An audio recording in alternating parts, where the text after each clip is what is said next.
अस्सलाम वालेकुम दोस्तों, आज हम सारे साथी जिनमें हाजी अरशद साहब, मजलिस भाई, प्रोफेसर शाहनवाज, नाजिल भाई जेएनयू से, मौसम भाई, वसीम भाई, अरमान भाई और जाहिद भाई और जहांगीर भाई और राहत भाई कश्मीर से, ये सब साथी हेरिटेज वॉक की तरह मेवात दिवस के लिए, चूँकि इंडो इस्लामिक कल्चरल सेंटर में आज मेवात दिवस सेलिब्रेट हो रहा था, तो हम लोग अर्ली मॉर्निंग दिल्ली आए। मेवात दिवस पर थोड़ा सा इसलिए बोलता हूँ, हम वहीं से शुरू करेंगे। हम लोग जानते हैं कि पार्टीशन के ज़माने में जब बहुत डिस्टर्बिंग फेज था मेवात का, तो उस ज़माने में क्योंकि यहाँ से लोग पाकिस्तान भी माइग्रेट कर रहे थे, कुछ लोग यहीं हुआ करते थे, और हम लोग ये भी जानते हैं कि उस ज़माने में स्टेट ऑर्डर के तहत या जो कम्युनल राइट्स हो रहे थे उसमें बहुत सारे लोग उनके मारे गए थे या वो डिस्प्लेस्ड हो रहे थे। तो इसके लिए बहुत सारे ऐसे कैंप्स बन रहे थे मेयूज़ के कि ऐसा लग रहा था कि मेयूज़ यहाँ से माइग्रेट करेंगे पाकिस्तान के लिए। तो उस हिस्टोरिक फेज में गांधी जी ने मेवात की यात्रा की थी। वो यात्रा जो विजिट थी वो 19 दिसंबर 1947 थी।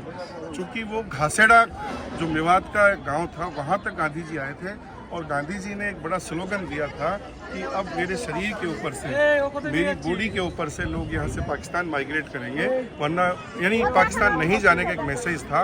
और उसी के इम्पोर्टेंस के लिए हम सब मेवातवासी उसे मेवात दिवस के रूप में सेलिब्रेट करते हैं। साथियों, हम उसी के लिए यहाँ आए, लेकिन हमारी चूँकि पहली विजिट, हम लोग सुबह यहाँ जल्दी आ गए थे, ये थोड़ा लेट खुलता है, तो हम जामा मस्जिद यहाँ पहुँचे साथियों के साथ। हम जानते हैं कि मुग़लों के जितना स्ट्रॉन्ग जो शासन था उसमें अगर हम शाहजहाँ की बात करें तो शाहजहाँ के लिए कहा जाता है कि जैसे रोम को कभी ऑगस्टस ने ईंटों से, लाल बलुआ पत्थरों से पाया था और संगमरमर का बना के चले गए थे, वैसे ही शाहजहाँ के लिए कहा जाता है कि उन्होंने जो इमारतें बनाई, मुग़लों की इमारतों को उन्होंने संगमरमर से बनाया और इतना स्ट्रॉन्ग बनाया कि अगर रेड सैंड स्टोन भी यूज़ किया, लाल बलुआ पत्थर भी यूज़ किया, तो वो बहुत हिस्टोरिक है। तो साथियों, मैं चूँकि हम अभी यहाँ जामा मस्जिद, दिल्ली का जो शाहजहानाबाद के इलाका था जिसे हम पुरानी दिल्ली कहते हैं, वहाँ आए हुए हैं और जामा मस्जिद के बारे में थोड़ी चर्चा करते हैं। हम लोग जानते हैं साथियों कि 1948 में शाहजहानाबाद जो दिल्ली का 7वां शहर था, ये शाहजहाँ ने बनवाया था। और जब ये शहर उन्होंने बना के तैयार हो गया था तो राजधानी यानी आगरा से पुरानी दिल्ली, जो ज़माने का शाहजहानाबाद था, उसको शिफ्ट वहाँ कर दिया गया। साथियों, जब वो शहर यहाँ और राजधानी भी यहाँ चेंज कर दी गई थी, तो ये माना जाता है कि ऐसा बताते हैं और ऐसा एक रिवायत मिलती है, ट्रेडिशन मिलता है कि ख्वाब की तामीर थी ये जामा मस्जिद बनना। और ये माना जाता है कि चूँकि ये जामा मस्जिद जितनी ऊंचाई पे बनी हुई है, तो इसकी एक फोकलोर भी चलती है कि उस ख्वाब में ये कहा गया था कि आपका जो सिंहासन है, जो मयूर सिंहासन की तरह जो लाल किले में था, उससे बहुत ऊपर ऊंचाई पर ये मस्जिद आप बनाएं। और ये जो मस्जिद बनी थी तो ये उस ज़माने की एक पहाड़ी हुआ करती थी, उस पर विशाल मस्जिद बनी। साथियों, इनके लिए कहा जाता है कि इतनी बड़ी मस्जिद थी ये कि उस ज़माने में इंडिया में सबसे ज़्यादा लगभग 25,000 लोगों की एक साथ इबादत गाह के रूप में ये फेमस थी। और ये इस देश की सबसे बड़ी जामा मस्जिद थी और मस्जिद भी सबसे बड़ी थी। और जब ये बनाई गई तो साथियों, हम लोग देख रहे हैं यहाँ कि इसमें 3 डोम यूज़ हुए और 2 बड़े आप देखें मीनारें यहाँ हम लोगों को दिखाई दे रही हैं। और ये मीनारों की ऊंचाई की अगर बात करें तो लगभग 130 फीट ऊँची मीनारें। और अगर इस ढांचे की बात करें जहाँ हम लोग खड़े हुए हैं, ये लगभग ज़मीन से 30 फीट ऊंचा ये चबूतरा है जिस पर ये मस्जिद बनी हुई है। इस मस्जिद के लिए कहा जाता है कि उस ज़माने के बहुत बड़े आर्किटेक्ट थे उस्ताद अहमद लाहौरी, उनके ये निर्देशन में बनी। लेकिन चूँकि फाइनेंस का भी मामला था तो खुद वज़ीर सादुल्ला और उस ज़माने का शाही रसोइया जिसको ज़फ़र बोलते हैं, वो इसमें दिन रात उनकी एक कड़ी मेहनत से और लगभग 6 साल की मेहनत से ये बन के तैयार हुई थी। हालांकि ये कहा जाता है कि जब इसका ढांचा शुरू हुआ था तो वो 1644 का ज़माना था। ऐसा मानते हैं कि लगभग 6 साल तो ये ढांचा तैयार हुआ था। और फिर 1650 में इसके लिए मानते हैं कि इसका इनॉग्रेशन हुआ था। इनॉग्रेशन के बाद में फिर ये जुलाई का वो ज़माना था 1656 में। और इसकी एक और फोकलोर चलती है कि उस ज़माने में ईद के बाद फिर रमज़ान के बाद ईद सेलिब्रेशन का दौर था। उससे ऐसा कहते हैं कि 5 दिन पहले ये काम तैयार हो गया था, लेकिन सफाई नहीं हुई थी, बहुत सारा मलबा पड़ा हुआ था और बादशाह की ये ख्वाहिश थी कि इस साल की ईद यहीं सेलिब्रेट की जाए। साथियों, जब बादशाह को ये पता चला कि ये बहुत बड़ा यहाँ मलबा है, बहुत सारा जो मकान बनते हैं, जो चीज़ें पड़ी रहती हैं, वो उनको हटाना इतना आसान नहीं है, तो बादशाह ने अपने एक बेहतर डिसीजन से दिल्ली वालों को, आसपास के लोगों को ये छूट दी कि जितना सामान है उसको उठा सकते हैं, वो ले जा सकते हैं, लेकिन नमाज हमें ईद की इस बार यहीं पढ़नी है। और ये एक अमेजिंग 5 दिन में ये बन के तैयार हुई और यानी एक सफाई भी हो गई और फिर यहाँ ईद की पहली नमाज पढ़ाई गई। वो जुलाई का महीना था 1656 में। साथियों, अगर इसके ढांचे को देखा जाए तो हम देखते हैं कितना स्ट्रॉन्ग है ये। आज भी ये 600-700 साल पुराना ढांचा है, लेकिन लगता है कि जैसे कल ही बना था। हालांकि अभी इसको गवर्नमेंट ऑफ इंडिया इसको मैनेज करता है। अभी ये एक हेरिटेज साइट की तरह है और इसके आसपास हम लोग जानते हैं चावड़ी बाज़ार भी है और पूरा एक मार्केट था। हालांकि 1857 के ज़माने में अंग्रेज़ों ने जुल्म ढाए जब यहाँ लोगों के साथ, चूँकि हिंदुस्तानियों पे जुल्म थे, तो इस मस्जिद में उन्होंने कंटोनमेंट भी बनाया।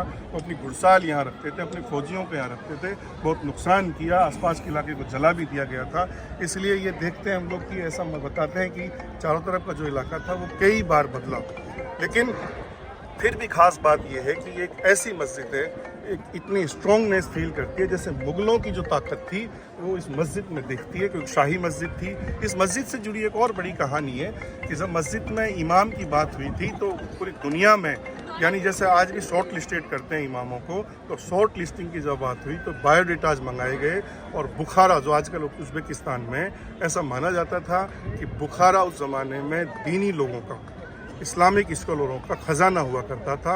और वहाँ से जिसको हम लोग आज भी इमाम बुखारी शाही इमाम के रूप में मानते हैं, उनके ख़ानदान के सबसे पहले जो व्यक्ति थे सैयद अब्दुल गफूर इमाम बुखारी, इनका चूँकि बुखारा से आए थे इसलिए वो टाइटल चलता है, उनको शॉर्ट लिस्टेड करके यहाँ लाया गया।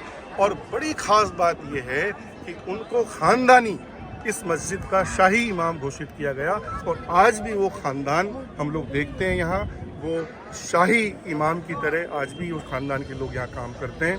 साथियों, अगर हम लोग इस मस्जिद के और ढांचे की बात करें तो यहाँ 3 तरफ से सीढ़ियाँ हैं, चूँकि 30 फुट लगभग ऊंचाई पर हैं।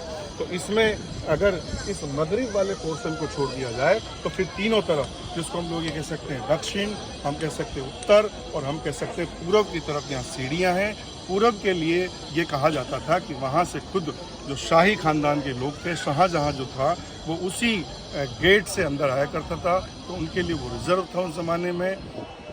और इस मस्जिद की बहुत यादें हैं साथियों। अपने ज़माने में जब आप लोगों को थोड़ा पता होगा कि पार्टीशन के ज़माने में जब लोग बहुत डिस्टर्ब हुए थे, पाकिस्तान बन रहा था, तो लोग यहाँ से, बहुत सारे लोग गलत फहमी में मान लीजिए या उस ज़माने के हालात में मान लीजिए, जब यहाँ से पाकिस्तान जा रहे थे तो उनको रोकने के लिए, और यहाँ चूँकि दिल्ली के इस इलाके में, इसके आसपास के इलाके में बहुत सारे कैंप्स थे रिफ्यूजीज़ के, और जब वो यहाँ रहते थे, यहाँ बेचारे पड़े हुए थे, यहाँ गफलत में थे, तो उस ज़माने के बहुत बड़े जो मुस्लिम लीडर थे, जो राष्ट्रवादी थे, जो भारत के पहले शिक्षा मंत्री बने। और ख़ास बात मेवात दिवस पर मैं साथियों को ये भी शेयर करूँगा कि उन्होंने अपना पहला जो पार्लियामेंट इलेक्शन था वो गुड़गांव मेवात के इलाके से लड़ा था और निर्विरोध उन्होंने चुनाव वहाँ से जीता था। साथियों, इसी की वो सीढ़ियाँ थी जहाँ से खड़े होकर उनका एक बहुत ही तारीखी एक स्पीच हुआ, जिसमें उन्होंने हिंदुस्तान के मुसलमानों से, मेवात के मुसलमानों से ये अपील की कि आप कहीं नहीं जाएंगे यहाँ से छोड़ के, ये हिंदुस्तान हमारा है, ये मुल्क हमारा है, इस मुल्क में हम रहेंगे, हमारी यहाँ जड़ें हैं, हमने इस मुल्क के लिए कुर्बानियाँ दी हैं। तो कुर्बानियों की एक बहुत लंबी एक लिस्ट है, बहुत बड़ी फहरिस्त है, और वो अपील इतनी टचिंग थी कि आज भी वो हिंदुस्तान की तारीख में एक बहुत बड़ी अहम उनकी स्पीचों में शामिल है। लोग उसको पढ़ते हैं, लोग उस पर रिसर्च करते हैं, और उसका इतना इम्पैक्ट पड़ा था क्योंकि वो बड़ी लीडरशिप थी साथियों। और ये वो जो सीढ़ियाँ थी वो इसकी गवाह हैं कि हिंदुस्तान में जो मुसलमान रुके और जो इन रिफ्यूजी कैंपों में लोग रहते थे, जो गफलत में लोग थे, जो बहुत नर्वस लोग थे, उन्हें कॉन्फिडेंस आया और फिर उन्होंने यहाँ से पाकिस्तान हिजरत नहीं करने की ठानी और वो हिंदुस्तान में ही रहे, इस इलाके में रहे, अपने इलाकों में वापस भी चले गए थे। चूँकि मेवात दिवस है तो मैं आपको ये भी बता दूं कि लगभग 2 लाख लोग यहाँ से चले भी गए थे, लेकिन ये भी पता चलता है कि कम से कम 3 लाख लोग जो कैंप्स में थे या जो इस दौर से गुजर रहे थे, वो वापस अबुल कलाम आज़ाद की जो स्पीच थी, तारीखी स्पीच थी, उसके प्रभाव से वापस अपने अपने इलाकों में गए। और फिर आज हम जो मेवात का या दूसरे इलाकों में जो लोगों को देखते हैं, जो बहुत राष्ट्रवादी हैं, जो बहुत अपने मेयार पे देश की तरक्की के लिए, अपने लोगों के लिए जो वर्क कर रहे हैं, शायद उसका बहुत इम्पैक्ट पड़ा। तो साथियों, हम साथियों के साथ यहाँ आए मिलने और इसको देखने आए, समझने आए। एक बहुत बड़ी हमारे लिए खुशनसीबी है कि एक इतना, और हाँ ये भी मैं आपसे साथियों बताऊंगा, इसका जो स्थापत्य बना ये इंडो इस्लामिक शैली में, जो ज़माने की मुग़लों की अपनी एक शैली थी, उसमें इसका निर्माण हुआ। और इस शैली में हम देख सकते हैं कि इसमें जो रेड सैंडस्टोन यूज़ हुआ, लाल बलुआ पत्थर यूज़ किया है, वो राजस्थान के इलाके से यहाँ आया था, धौलपुर के इलाके से यहाँ आया था। कुछ पत्थर यहाँ से ईरान से भी इसमें पत्थर मिलते हैं हमको। इसमें संगमरमर सफ़ेद का यूज़ हुआ है, ब्लैक का यूज़ हुआ है। और देख सकते हैं कि अब कितना हिस्टोरिक लगता है ये इमारत हमको। साथियों, एक और ख़ास बात इस मस्जिद से जुड़ी हुई थी कि इस इलाके में, हिंदुस्तान में बाद में जो मस्जिदें बनी, जो जामा मस्जिदें बनी, हालांकि ये खुद जो मस्जिद थी साथियों, ये फतेहपुर सीकरी में जो अकबर ने जामा मस्जिद बनाई थी, उसके ढांचे पर ये मस्जिद बनाई गई थी। वो इसका आदर्श था, उसी के आधार, उसी के मॉडल पर ये बनाई गई थी। लेकिन बाद में जो जामा मस्जिद बनी या बाद में जो देश की ऐतिहासिक मस्जिदें बनी, उन मस्जिदों की प्रेरणा शायद इस बड़ी और विशाल और हिस्टोरिक जामा मस्जिद से मिली। इसलिए ये हमारे इतिहास से, मुग़लों के इतिहास से, देश के इतिहास से हमारे पूरी दुनिया में एक मैसेज है। हम लोग यहाँ आए, ये हमारी खुशनसीबी है। साथियों के साथ यहाँ हम लोग जो घूम रहे हैं, और अभी चूँकि government of India as heritage इसका कह सकते हैं कि इसकी देखभाल करती है। थोड़ी सी अभी कहीं कहीं ऐसा भी लगता है कि अभी और मरम्मत की सब की ज़रूरत है, वो साथ में चल रहा है। और मैं मेवात वासियों से, भाइयों से अपील करता हूं कि जब भी दिल्ली में आएँ, इस हिस्टोरिक जगह आएँ, इस इलाके में घूमें, क्योंकि यहीं चावड़ी बाज़ार है, यहीं चांदनी चौक है, सामने में ही हम लोग जानते हैं कि लगभग 1000 मीटर की डिस्टेंस पर लाल किला है, जो भी मुग़लों की, शाहजहाँ का एक बहुत बड़ा निर्माण था। वो शाहजहाँ जिसने इस देश के लिए 7 वंडर से भी one of the best wonder, जिसको हम ताजमहल बोलते हैं, वो भी उन्होंने बनाया था। तो ये मुग़लों का एक बहुत ही, यूँ कह सकते हैं, गिफ्ट एक हमारे लिए ये मस्जिद है। और ये मस्जिद बिल्कुल एक हेरिटेज की तरह। और बहुत बहुत शुक्रिया साथियों, हम सब यहाँ आए और हमने कोशिश की है आपके साथ शेयर करने की, इससे संबंधित। और आप कोशिश करें कि आप भी इससे जुड़ें, इसको समझें, और कभी जब मौका मिले तो यहाँ घूम के जाएँ। बहुत बहुत शुक्रिया साथियों, है ना। अस्सलाम वालेकुम सब साथियों।